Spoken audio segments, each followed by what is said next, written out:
누나, 나 좀 보내줘. 어머, 진짜 구질구질하다. 그래서 요즘 젊은 남자들이 집 나가는 거구나. 사랑한다고 했던 그 손으로 그는 나를 벼랑 끝에 밀어버렸습니다. 사연 시작 전 구독과 좋아요 눌러주시고 댓글에 행복 가득 적어주시면 사연을 만드는데 큰 힘이 됩니다. 그날 밤 저는 우리 집 거실 한가운데서 제 결혼 생활을 두 손으로 부서뜨렸습니다.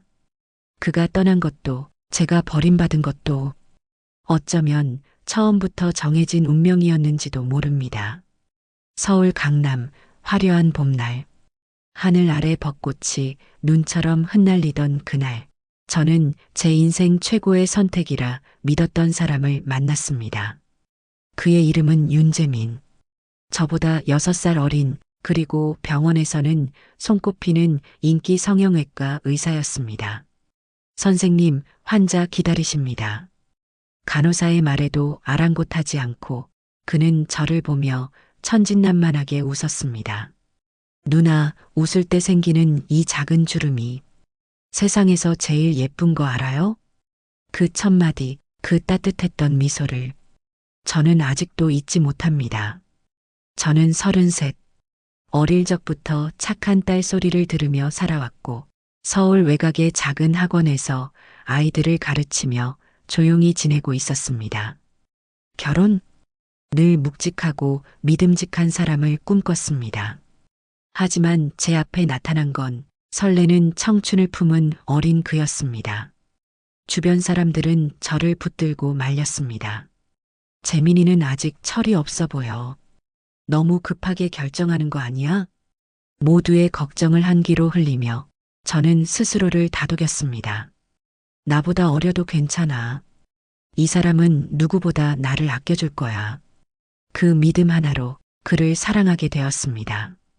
우리는 거침없이 결혼을 준비했습니다. 양가 부모님께 인사드리던 날, 어머니는 조심스레 제 손을 잡고 물으셨지요. 괜찮겠니? 나이 차이가 생각보다 커. 저는 환하게 웃으며 대답했습니다. 엄마, 이 사람은 정말 진심이에요. 한여름, 햇살이 유난히도 뜨겁던 날, 순백의 드레스를 입은 제가 거울을 보며 떨고 있을 때, 재미는 제 손을 꼭 잡았습니다. 누나, 나 평생 누나만 사랑할게. 그 한마디에 세상이 다 부러울 만큼 행복했던 순간. 정말로 그때는 모든 게 영원할 것 같았습니다. 하지만 세월은 그렇게 만만치 않았습니다. 결혼 2년 차, 그는 병원 일이 바쁘다며 집에 잘 들어오지 않았고, 저는 아이 하나 없이 시댁의 눈치를 보는 나날이 이어졌습니다. 시어머니, 노미자 여사는 식탁에 앉을 때마다 무심히 독서를 던졌습니다. 요즘 애들은 애 하나도 제대로 못 낳고 뭘 하냐, 참. 그 말에 가슴이 찢어지는 줄 알았습니다. 남편은요? 제 편을 들어줄 거라 기대했지만 그는 휴대폰만 들여다보며 무심히 말했어요. 엄마도 그냥 하는 말이야. 신경 쓰지 마. 그때부터였습니다. 저는 점점 아내가 아닌 집안일을 해주는 사람이 되어갔습니다. 그리고 결혼 3년 차 첫 번째 균열이 눈앞에 드러났습니다. 남편의 셔츠를 세탁하려던 어느 날, 조심스레 주머니를 뒤적이던 제 손에 한 장의 쪽지가 걸려 나왔습니다. 오빠, 어제 진짜 행복했어요. 다음엔 더 오래 함께 있어요. 꼭 연락줘요. 아찔했습니다. 손끝이 얼어붙었습니다. 휴대폰을 붙들고 한참을 서 있었습니다. 설마 아니겠지. 요즘 애들 장난으로도 저런 거 적는다던데. 억지로 자신을 위로했습니다. 그리고 또 한 번의 봄이 찾아왔던 어느 날, 남편의 생일을 맞아 혼자서 소박하게 준비한 저녁 식탁 위, 그는 아무렇지 않게 폭탄을 던졌습니다. 나 따로 나가서 살자. 순간 시간이 멈춘 것 같았습니다. 손에 들었던 국자가 허공에 멈춰 섰고 심장이 쿵 하고 내려앉았습니다. 뭐라고? 입술이 파르르 떨렸습니다. 그냥 답답해서 그래. 너도 알잖아. 우리 별로 재미없잖아. 그는 그렇게 우리가 함께 쌓아 올린 모든 시간과 추억을 하찮게 짓밟아 버렸습니다. 거실 한복판, 달빛이 드리운 소파에 털썩 주저앉은 저는 오래도록 아무 말도 하지 못했습니다. 그날 밤 나는 처음으로 알았습니다. 사랑만으로는 세상을 이길 수 없다는 걸. 그날 밤 거실 한 구석에 웅크린 채 저는 세상이 무너지는 소리를 들었습니다. 쾅! 마치 내 심장 밑둥을 도려내고 지나가는 소리처럼.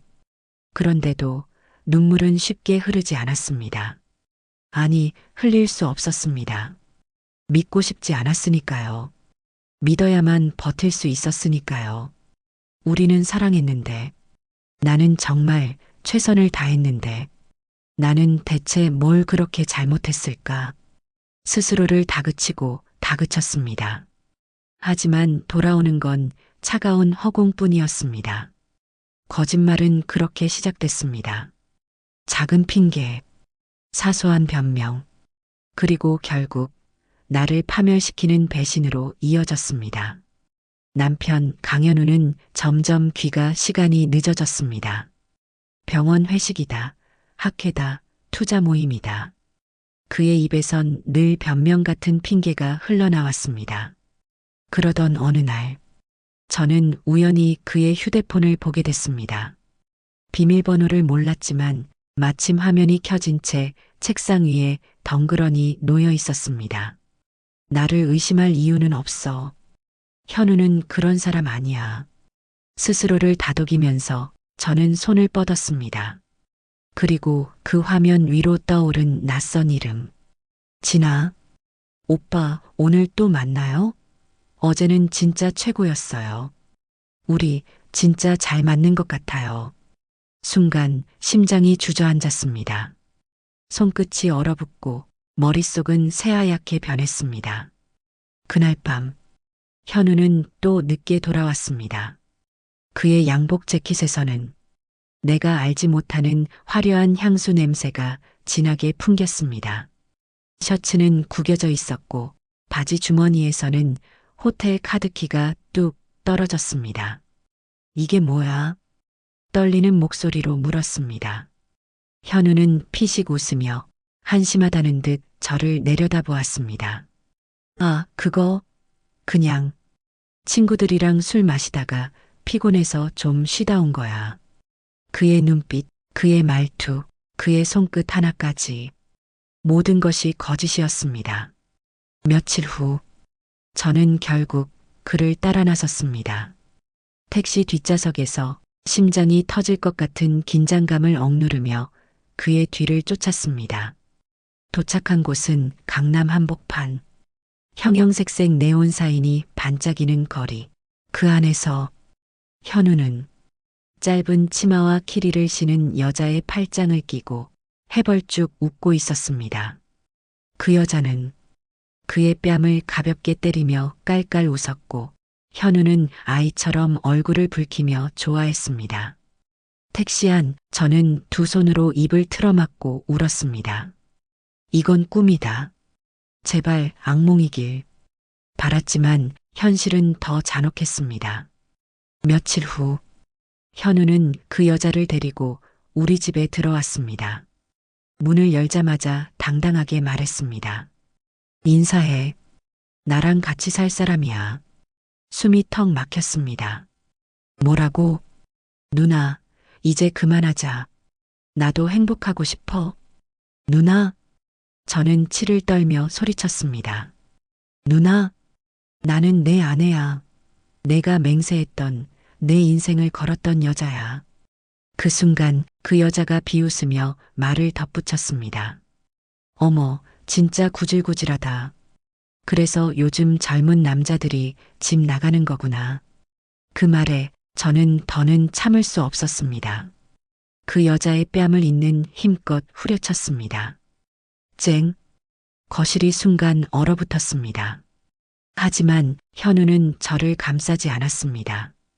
오히려 그 여자의 손을 꼭 붙잡고 문을 쾅 닫으며 나가버렸습니다. 남편의 마지막 말이 귓가에 맴돌았습니다. 나는 이제 너 같은 여자랑 못 살아.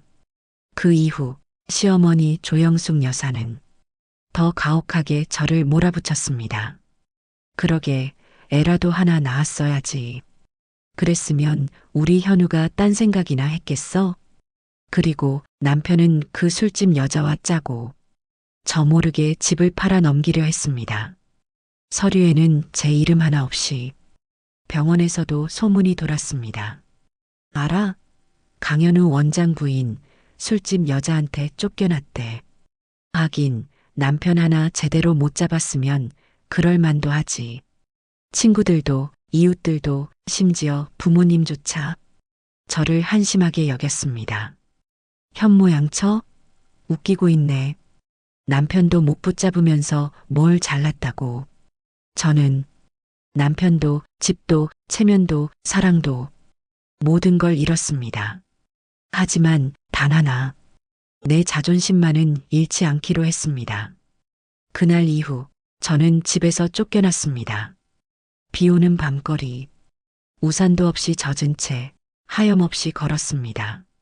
남루한 원룸 한 칸, 곰팡이 냄새가 나는 그 방에서 저는 울며 잠들었습니다. 세상이 나를 쓰레기처럼 버렸습니다. 그리고 며칠 후 저는 SNS에서 현우와 그 여자의 사진을 보게 되었습니다. 호텔 스위트룸, 비싼 와인잔, 그 여자의 손가락에 반짝이는 새 반지.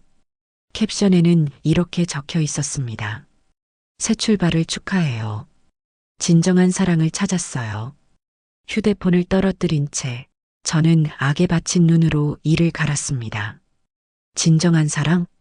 남의 가정을 박살내놓고 사랑? 그 순간 제 안에 잠들어 있던 분노가 활활 타오르기 시작했습니다. 그날 이후 저는 복수를 준비했습니다. 현우의 병원 기록을 모았습니다. 그 여자의 출입 기록도 수집했습니다. 하루에도 수십 번, 수백 번 다짐했습니다. 나를 이렇게 만든 대가를 치르게 해주겠어. 변호사를 찾아갔습니다. 증거가 충분합니다. 부정행위, 재산분할, 위자료 청구 모두 가능합니다.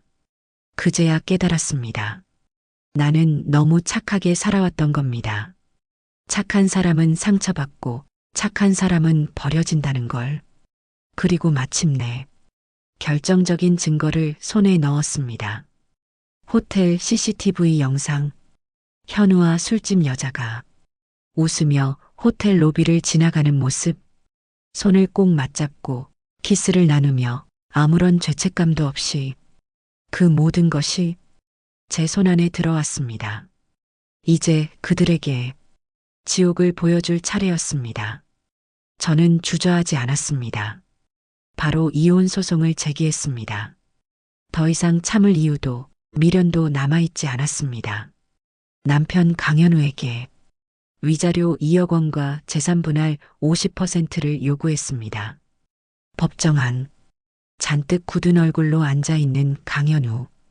그리고 그 옆 마치 승리를 확신한 듯 화려하게 치장한 술집 여자 이진아. 법정의 공기는 얼음처럼 싸늘했습니다. 저는 또박또박 말했습니다. 저는 가정을 지키려 했습니다. 하지만 저 사람은 저를 모욕했고 가정을 조롱했습니다. 판사의 눈빛은 차가웠습니다. 피고인의 명백한 부정행위가 인정됩니다. 위자료 및 재산분할 모두 인용합니다. 찰나 현우의 얼굴이 새하얗게 질렸습니다. 그러자 그 순간 진아가 벌떡 일어섰습니다. 판사님, 이 사람 저한테 투자한다고 돈 빼돌렸어요. 결혼할 줄 알고 믿었는데 다 사기였어요. 법정이 술렁였습니다. 강현우는 당황한 얼굴로 진아를 붙잡으려 했습니다. 진아야, 그건 아니잖아. 그러나 진아는 소리를 질렀습니다. 웃기지 마. 너 나한테도 거짓말 했잖아. 이 인간 호텔에서 다른 여자들이랑도 놀았어요. 법정은 아수라장이 됐습니다. 판사는 단호하게 말했습니다. 이 법정에서 추가 진술은 금지합니다. 추후 별도 고소가 가능합니다. 결국 저는 위자료와 재산분할 승소를 확정받았고 진아는 남편을 상대로 따로 사기 고소를 준비하기 시작했습니다. 서로를 물어뜯는 꼴. 참으로 가소로웠습니다. 법정에서 나오는 순간 저는 처음으로 후련한 한숨을 내쉬었습니다. 그런데 그것이 끝이 아니었습니다. 며칠 후 강현우는 경찰서에 소환되었습니다. 위장 투자 사건이 터진 것입니다. 진아가 남편을 고소했고 그가 빼돌렸던 투자금 내역이 낱낱이 드러났습니다. 뉴스 속보에 그의 이름이 떴습니다. 유명 성형외과 원장, 투자 사기 혐의로 입건. 수갑을 찬 채 끌려가는 그의 모습은 더 이상 화려한 원장이 아니었습니다. 구겨진 셔츠, 초췌한 얼굴, 그리고 바닥을 질질 끌리는 듯한 발걸음. 강현우는 결국 병원까지 팔아치웠습니다. 돈을 뺏기고 명예를 잃고 신용불량자가 되었습니다. 그 술집 여자 진아는요? 당연히 그를 버렸습니다. 진아는 새 남자에게 붙어 다른 도시로 사라졌고 현우는 남겨진 빚더미 위에서 홀로 신음했습니다. 마지막으로 들려온 소식은 참담했습니다. 강남 한복판. 한 허름한 피부가 건물 지하에서 현우가 환자 없는 병원 접수처 알바를 하고 있다는 이야기. 진짜 딱 어울리는 최후다. 저는 조용히 웃었습니다. 그럼 저는요? 꽃집을 차렸습니다. 햇살 좋은 아침, 한 송이 한 송이 꽃잎을 만지며 새로운 인생을 시작했습니다. 벚꽃이 흐드러진 거리. 가게 문을 열며 저는 혼잣말처럼 속삭였습니다. 당신을 만난 것도, 당신에게 배신당한 것도 다 나를 더 강하게 만들기 위한 과정이었어요. 나는 다시 살아났습니다. 아니, 나는 이제야 비로소 내 인생을 내 손으로 피워내기 시작한 겁니다. 나는 차가운 커피 한 잔을 손에 들고 조용히 창밖을 바라봤습니다. 창문 너머로 보이는 푸른 하늘, 부드럽게 흩날리는 벚꽃잎들. 이게 너희가 깔보고 버린 여자의 힘이다. 그 순간 가슴 한켠에 가득 쌓였던 분노와 슬픔이 서서히 눈처럼 녹아내리는 걸 느꼈습니다. 나는 작은 숨을 내쉬고 서랍을 열었습니다. 그곳에는 오래전 기억이 고스란히 남아 있었습니다. 결혼식 날 남편이 내 손에 끼워줬던 반지. 나는 그 반지를 조용히 손에 쥐었습니다. 그리고 창문을 활짝 열고 힘껏 던졌습니다. 과거는 이제 끝이다. 반짝이는 은빛 반지가 파란 하늘을 가르며 아득히 멀어져 갔습니다. 그날 밤 나는 꿈을 꾸었습니다. 벚꽃이 흩날리는 거리, 그 속을 조용히 걷고 있는 나. 하지만 외롭지 않았습니다. 내 안에 차오르는 평온함과 자유로움. 처음으로 나는 진짜 나로서 살아가고 있었습니다. 이제 나는 누구의 아내도 누구의 소유물도 아니었습니다. 나는 나였습니다. 승자는 결국 나였습니다. 봄이 오고 있었습니다. 긴 겨울 끝에 숨막힐 듯 향긋한 바람과 함께 나는 내 작은 꽃집에서 처음으로 스스로를 위해 꽃을 샀습니다. 분홍 튤립. 새로운 시작이라는 꽃말을 품은 아이. 꽃을 다듬으며 나도 모르게 웃음이 흘렀습니다. 그래, 이젠 나를 위해 살자. 그리고 운명처럼 가게 문을 열고 들어온 한 남자. 단정한 셔츠 차림, 조심스레 웃는 낯선 얼굴. 그는 근처 작은 출판사의 편집장이었습니다. 우리는 화분을 고르며 자연스럽게 웃었습니다. 혼자 키우시려는 거예요? 네, 뭐든 제대로 키워본 적이 없어서요. 괜찮아요. 저도 그래요. 그러니까 같이 배워가요. 그의 말에 내 마음 어딘가가 따뜻하게 녹아내렸습니다. 그렇게 우리는 천천히 가까워졌습니다. 매주 토요일 가게 문을 닫고 커피를 마시고 책을 읽고 조용한 공원을 걸었습니다. 그는 나에게 아무것도 요구하지 않았습니다. 과거도 상처도 명예도 오직 지금의 나만을. 하지만 나는 망설였습니다. 다시 사랑해도 괜찮을까? 다시 상처받으면 어쩌지? 그러던 어느 날 그가 조심스럽게 물었습니다. 혹시 나랑 함께하는 게 무서운가요? 나는 잠시 눈을 감고 생각했습니다. 그리고 천천히 고개를 끄덕였습니다. 네, 무서워요. 하지만 그래도 괜찮아요. 그날 이후 나는 조금씩 마음을 열었습니다. 가게 한켠에 그가 선물한 작은 선인장이 놓였습니다. 햇살 좋은 날이면 선인장이 통통하게 살이 올라가고 나는 그걸 보며 조용히 웃었습니다. 아, 나도 이렇게 다시 살아나는구나.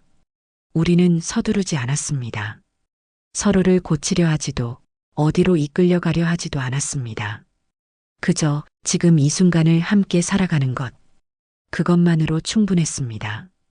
그리고 어느 날 나는 깨달았습니다.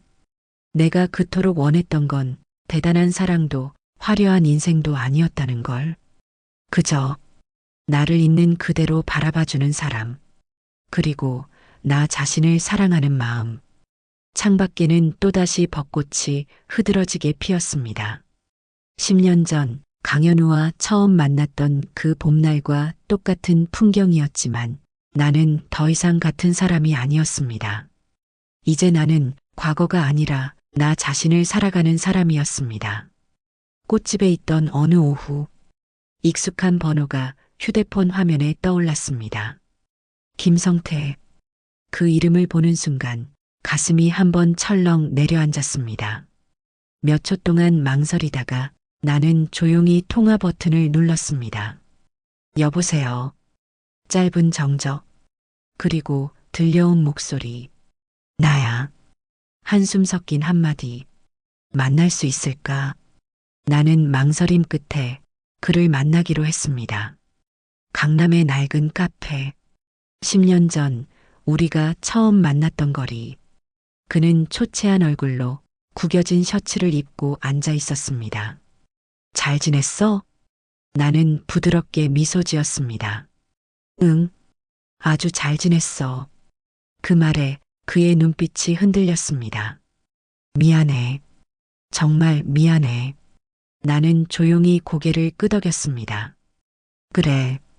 이제 와서 듣고 싶던 말은 아니지만 그래도 고마워. 그는 고개를 떨구며 말했습니다. 너를 잃고 나서야 알았어. 내가 얼마나 소중한 사람이었는지. 나는 조용히 커피잔을 돌렸습니다. 성태야, 사람은 잃어야 알게 되는 법이야. 그는 간절하게 묻습니다. 나 다시 시작할 수 있을까? 나는 단 한순간도 흔들리지 않고 말했습니다. 늦었어. 짧고 단호한 한마디. 그것이면 충분했습니다. 그는 울먹이며 물었습니다. 혹시 다른 사람 생긴 거야? 나는 웃으며 대답했습니다. 응, 나 자신. 그 순간 나는 진심으로 자유로웠습니다. 카페를 나서며 나는 마지막으로 그를 돌아봤습니다. 초라한 모습으로 주저앉은 그의 모습.